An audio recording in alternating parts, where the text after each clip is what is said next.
No, this car is not getting ready for an electric conversion. This is the 1907 Delaunay Belleville, and we have some videos on this that you might want to enjoy looking at, but the engine and the whole drivetrain is out of it right now, and we're going to show you what he has done since the removal of that crazy piston. That's a great video if you ever want to watch it. The car that we're talking about is the 1907 Delaunay Belleville, considered a French Rolls-Royce. Ours was made for and owned by Tsar Nicholas of Russia, the president. He had several Delaunay Bellevilles. Ours was the spring or the fall car. 15 years ago, my wife and I, Mary, were climbing Mount Hood, and at the 4,500 foot level, we had a water jacket decide to allow some water to get in the cylinder, and it hydrolocked. So that was the end of our day. It basically seized it when it hydrolocks. A year ago, we came back back to that car again, and we took the engine apart pretty well, but we couldn't move any part of it. So then it's got separate cylinders for each bank. It's a 4-cylinder. So we pulled off one of them, and it worked. It came off fine, and the other one was blocked, and we couldn't remove it. So then we went through the bottom of the crankcase and took the rods off, and then we were able to pull the second cylinder bank of 2 off. And then we could not get the rod out with the piston. And the piston, this engine does not have detachable heads. So no matter what, we could not get that piston out of there. The piston is aluminum, or was aluminum when we did the process last year. So we decided to created about a 10-ton press on the cylinder block, and I was pulling on the wrist pin of the piston. I still couldn't move it. So then we decided, and we have a video on it, that we put dry ice in there, which made the aluminum piston, it shrunk a little bit, and then we were able to finally pull it out. But then as it turned out, the situation was that when it hydrolocked, it had put a lot of water in there, and it had made a hole in where the liner would be if it had a liner. So then what we did was we had 4 liners installed, liners back to the original size again. So now it's back perfect again with the liners in the stock diameter. Okay. But then when we started working on the crankcase, even with the 2 jugs off, which is 4 cylinders, still couldn't move the crankshaft. No matter what we did, we could not move it. So you're thinking, well, did we break the crankshaft? Did we cause a gear in the camshaft gears to, how come we can't move it? So as I kept disassembling all of it, I kept taking each piece off separately and making sure what was causing it not to move. And then finally got down to the main journals, and I removed or took the pressure off those, then I could turn the crank. Wow. So then what I had figured was, say it was cylinder 1 that hydrolocked, so that stopped the engine, but we were going 40 mile an hour or whatever we were going. The rear of the engine kept going, so it must have twisted the crankshaft. So as I removed the bearing caps, the mains all the way, the engine spun fine, but it didn't look like anything was wrong, but it must have twisted it, even though you couldn't perceive it with half the bearing cap, with the top halves of the bearing caps removed. Yep.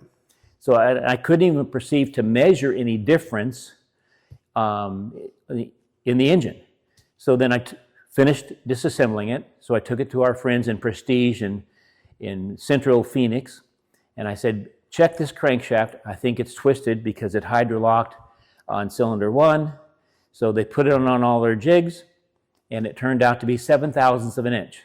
Wow. 7/1000ths of an inch is not much thicker than a piece of paper. Okay, here's a feeler gauge, and that's 7/1000ths of an inch, which is like the thickness of a piece of paper. But it's over a course of 4 feet. That's how long the crankshaft is on that. But the journals in a modern car, the insert journals, are 1/2 inch, not very big. The journals, which contains the mains, are 6 inches wide in that. Wow. So they're poured Babbitt.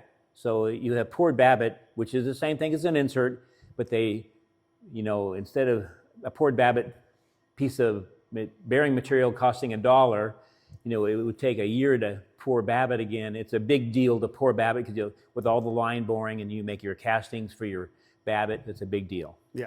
So as it turned out that the Babbitts were all perfect in that engine. It's a 1906, 1907 manufactured engine, but at some point somebody rebuilt it and the Babbitts were perfect. You could fix it in 2 or 3 different ways.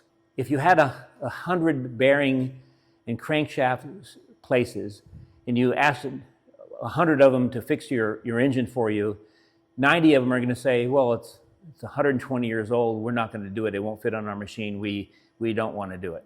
Sure. And then of the 10 left, there's going to be 9 of them say, well, we can't fix a twisted crankshaft if that's the issue, but we could probably put it in our crankshaft machine and turn the journals down so they were all matching again, and then turn your rod journals down so they're all good, even though it might be off 7/1000ths of an inch at the crankshaft, which might be 10 or 15 thousandths out at the end of where the rods are placed, it would still run for the low RPM it ran.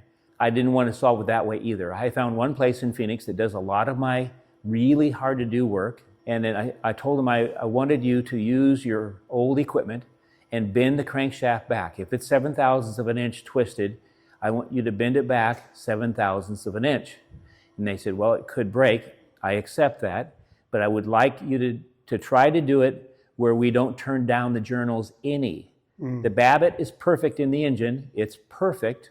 It's a really big deal to re-pour Babbitt in a 4-foot long engine to get everything right and for the cam and everything to operate correctly.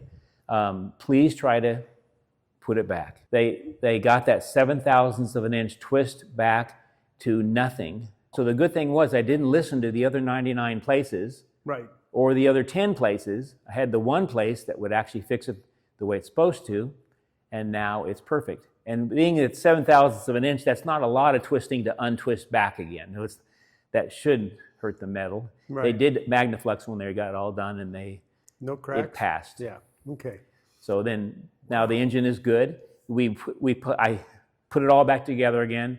After I put the piston rings and the pistons back in on the cylinders, now I can't turn it by hand anymore. Right. I mean, I can spin it around, with a lot of effort, but now the piston rings are making friction. But now it's ready to go back in. Mm-hmm.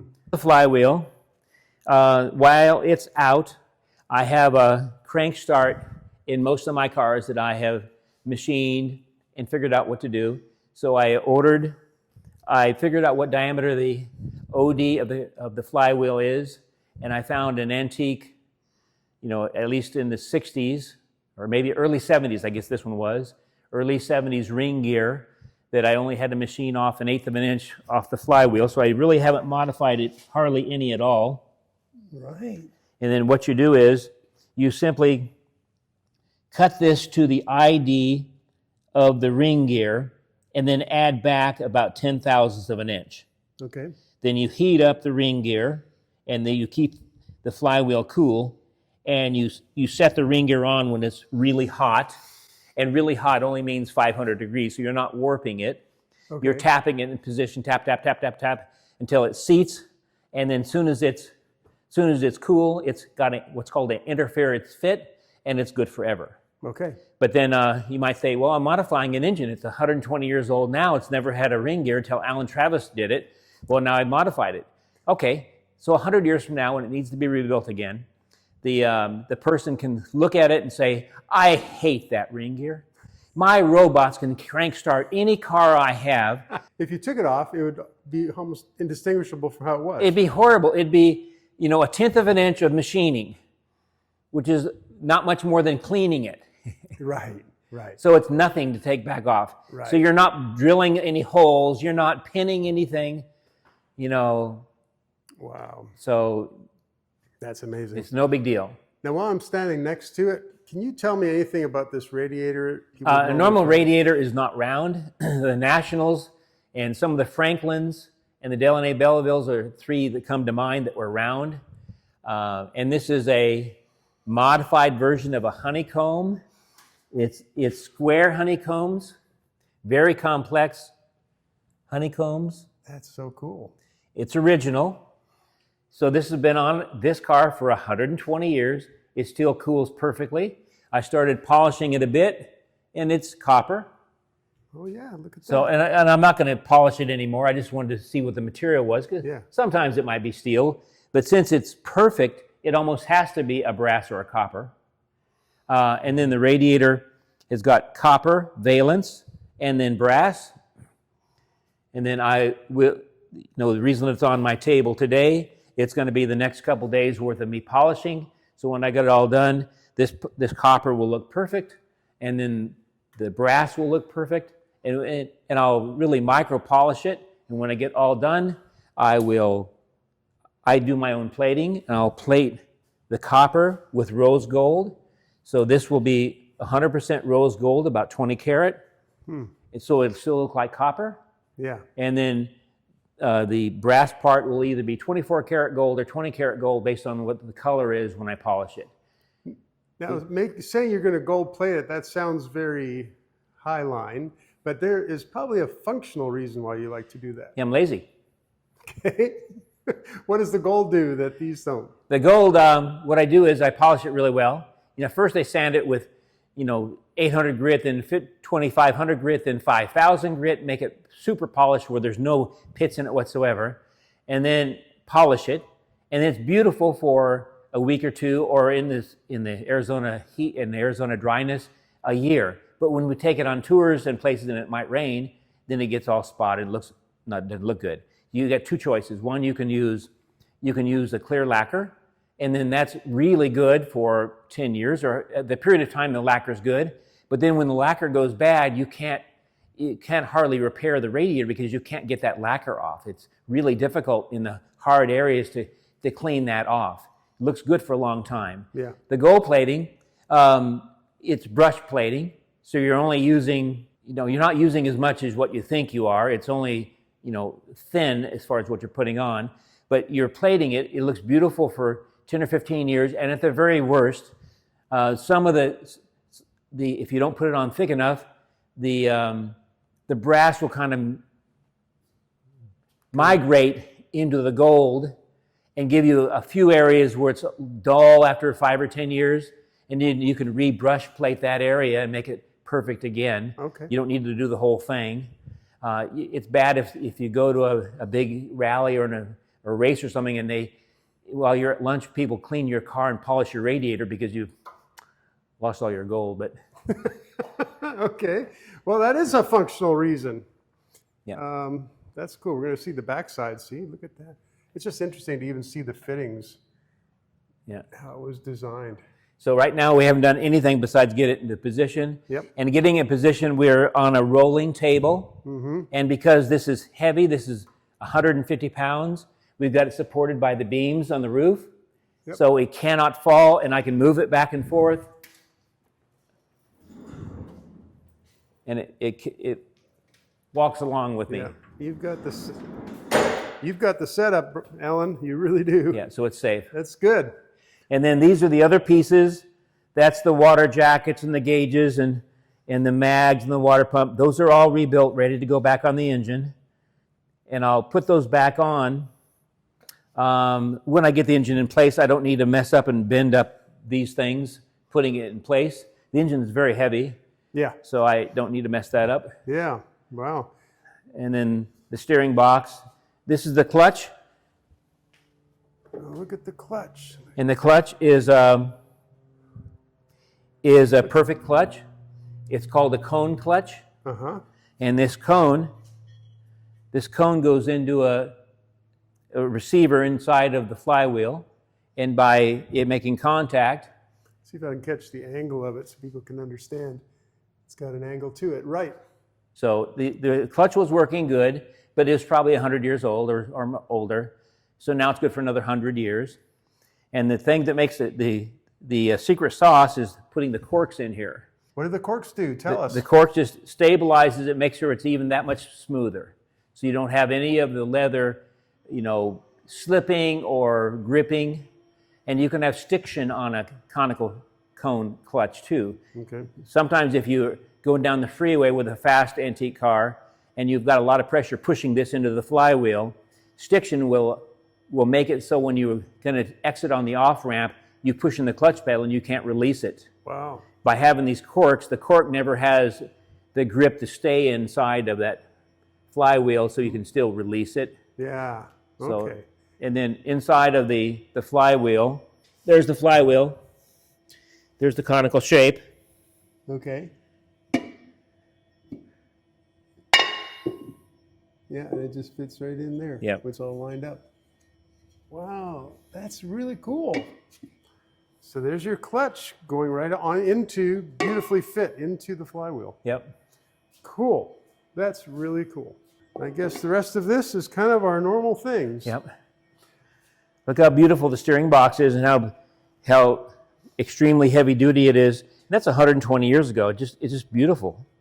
Wow. So it doesn't look like you've had to do anything to it, at least. I haven't taken it apart yet. I think it's going to be perfect, but I'll put it on the bench Yeah, go through it. and see if there's anything. The grease is still 120 years old, so I'll put new grease in it. I'll make it better. Yeah, right. But you're not going to automatically start ripping it. No.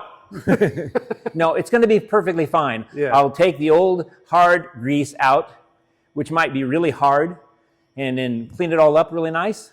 Pack it with fresh grease that'll last. I'll look in the can and make sure I get some grease that lasts 100 years at least. Yeah, right? So the robots that take it apart 120 years from now, 100 years from now can, have to clean their hands at least. It's the robot's problem at that Right. point. Okay, good. Well, is this the engine fan? Yep. It looks small by today's standards. Well, that's the engine fan. It's also got an engine flywheel fan. Oh, There's it does? actually flywheel fins that go on here. That's why this is recessed. Oh, really? So it sucks it through from the back and pushes it through from the front. The fans go here. It's a big circular. It looks like a propeller. Okay. So it's not on there right now because you can't machine for the teeth the flywheel ring gear if you have the fans on there. I see. Okay. Interesting. Okay, cool. What can you tell me about that belt there? The belt is you can take it on and off. It's a pull-apart belt. They've had those for a long time. Pull apart belt. Yeah. So can you replace a few segments and Yes, put it back yes, together? yes, you can. Okay. And these were used for a long time. Huh. And they held up okay. Mm-hmm. Huh. Yeah, That's they did. interesting. Huh. Okay. That's very cool. That's a good update on the Delaunay Belleville. All right.